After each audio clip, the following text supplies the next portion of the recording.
This week we'll be talking about angles. We'll be discussing what are angles, what are the types of angles, how we measure them, and how do we name angles.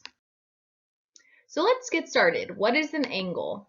Remember last week we talked about how an angle is made of two rays that meet at a vertex. And so a vertex is just a point or an end point, and a ray is going to be a part of a line that starts at one place and goes forever in the other direction. The angle is going to be the space in between there.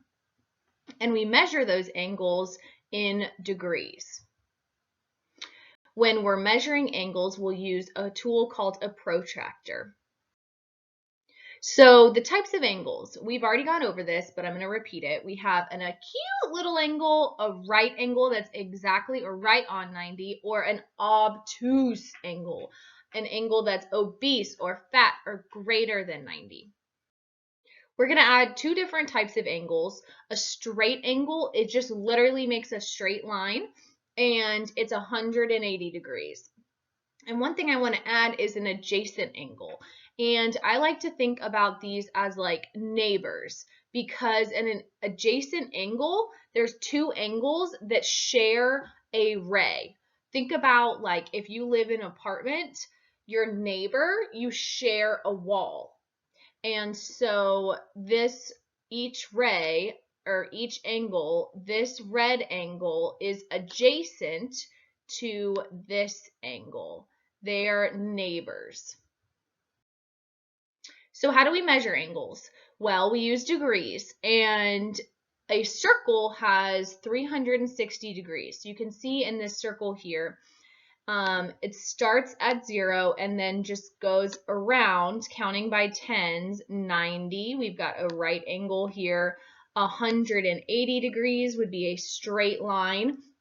And then if we kept going, we'd go to 270 and then back to 360 degrees. When we're talking about angles and using a protractor, we're going to cut that circle in half and just use a protractor that's going to go from 0 to 180.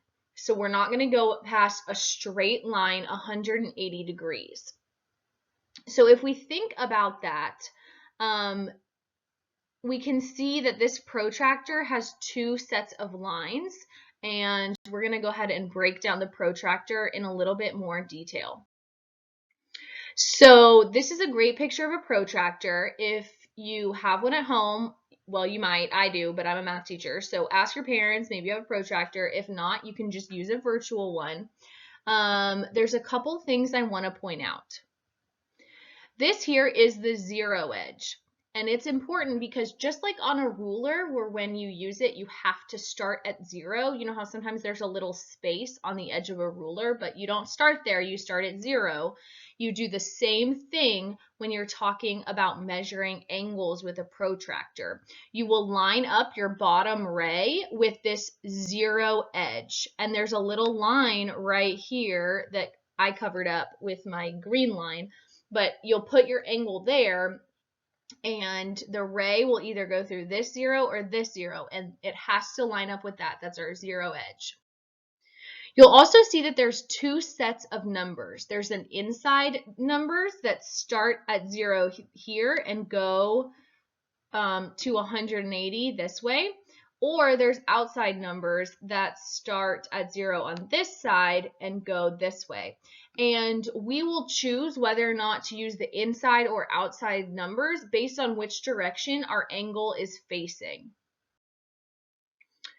So when you're using a protractor, obviously I can't give you a protractor because we're not in class, but we can look at virtual protractors. So we can see here that we've got two rays, a ray, a ray. The vertex of the angle is this middle part right here. And then this is going to be the angle itself. I'm just going to draw a line. And this is our 0 edge right here. Boom, right through both zeros. Well, that's not a great drawing, but you get what I mean. Sometimes when you see an angle that you have to measure with a protractor, it might not be as long, and you might it might stop here, and you could just take your pencil and like make that line longer so that you can use the numbers to measure. So how do you know whether to use the top or bottom numbers? We are going to look and see which direction does this angle face. So if I highlight this angle, I can see it's made out of two rays, and I'll refer to the bottom ray as the one that's touching the zero edge. Now this bottom ray is going through the left zero, so we are going to use the top numbers because it's on the left. So we will use the left or the outside. We will use the top numbers if one ray passes through the left zero. Now, if we look at our other protractor here, and I highlight my angle, I always highlight it just to make it a little bolder and easier to see. This angle, the bottom ray passes through zero on the inside. So we are going to use the inside or the bottom numbers if it passes through the right zero.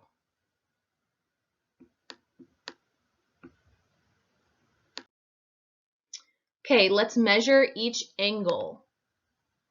I am going to start by highlighting my angle.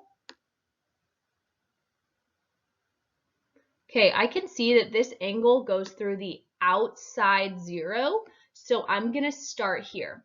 Now, you'll see on a protractor that it counts by tens. It also has little markings for fives, but use tens whenever you can. So I'm just going to jump 10, 20, 30, 40, 50, 60, 70, 80, 90, 100, 110, 120, 130, 140, 150, 160.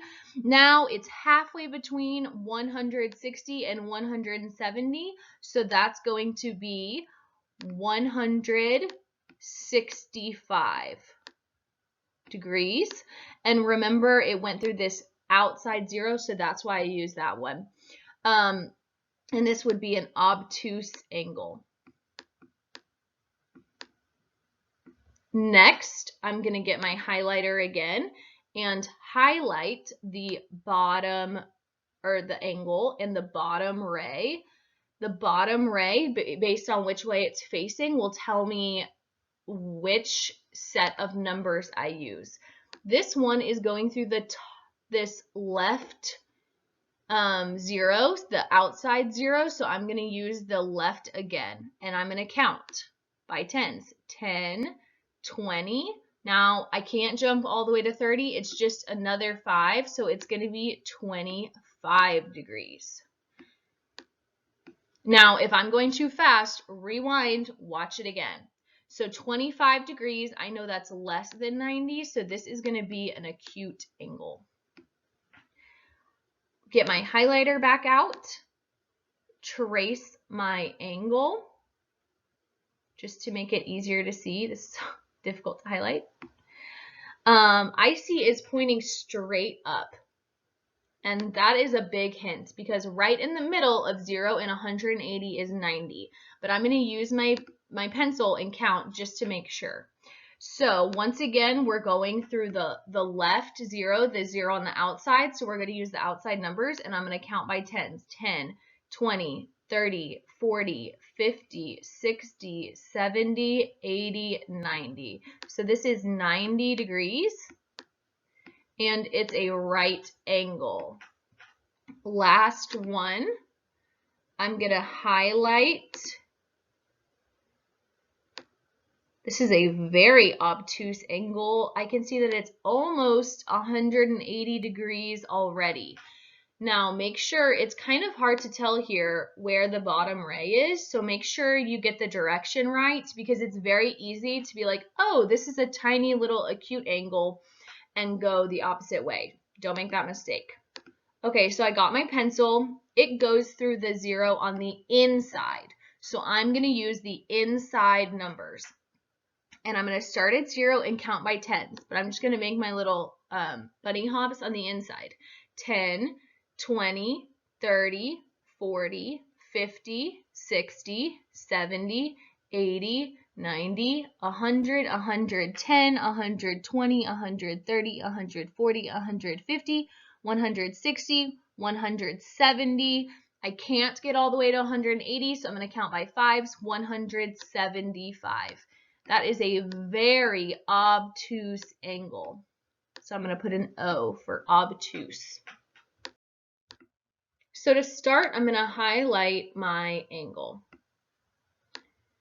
And then I'm going to ask myself, is this bottom ray going through the left or the right, or you can think the inside or the outside, 0? And I always circle it. So I circle this 0. You should circle it too. And I can see that I'm going to use the outside numbers because I circled the outside ray. When I look at this, I know this angle is acute. So if I get a number that's acute, I know I'm on the right track. That's a way that I can check my work and see if it's reasonable. Then I'm going to skip count. 10, 20, 30, 40, 50. Okay, I know 50 degrees is less than 90, and that's acute. So that's great. Let's do the next one. I'm going to start by highlighting and then ask myself, what 0 does this pass through? Does it go through the inside or the outside 0? Because that's going to determine whether I use the inside or the outside numbers. I see here it's the inside 0, so that means I'm going to count here. 10, 20, 30, 40, 50, 60, 70, 80, 90, 100, 110, 120. Write that in there. Now, it's important to use the right numbers because if I just looked at this ray, most people's instinct is to just look at that ray and say, it's going through 60. It's 60 degrees. But that bottom ray goes through the inside 0. So I need to look at it the other direction. This is 120 degrees right here. And it looks obtuse, which is a way that I can check my work and know that 120 is great. So how do we name angles? Just like with lines and line segments, there's a special way to do it. And what we do is we use all 3 letters. I'm going to get my highlighter again, and I'm going to trace this angle. And as I pass through a letter, that is what I'm going to name it. So when you're writing angles, you're going to make a little angle sign, like an abbreviation, and then you'll write the letters. The first letter that I passed through was X, so I'll write an X. The second letter that I passed through is the vertex, and that's going to be a Y. And then the third and final letter in our angle is this Z. So you would call this angle XYZ. And I see that. I know this middle letter, Y, has to be my vertex. Okay, I'm going to do the same thing. Get my highlighter and trace it. It doesn't matter which direction you go. So I'm going to trace it this way. First, I pass through R, then Q, then P. So when I go to write, I'm going to make my angle sign. I started with R. My vertex was Q. And then I had P. Now, maybe if you were to trace this, you would go the other direction and start with point P, then Q, then R. Either one of those is fine, as long as it passes through this vertex is our second letter. Number 3, get my highlighter. I'm going to pass through V, then U, then T. Just trace it and say the letters to yourself. So I'll make my angle sign. I started with V, write that down. I keep tracing. I go to U, I write that down. Then I keep tracing and I get T. Now maybe I did it backwards. I could also name this angle TUV. All right, pause it here. I want you to try these and play for your exit ticket answers. Here are your answers. I've written both for all angles. Remember, your vertex has to be in the middle.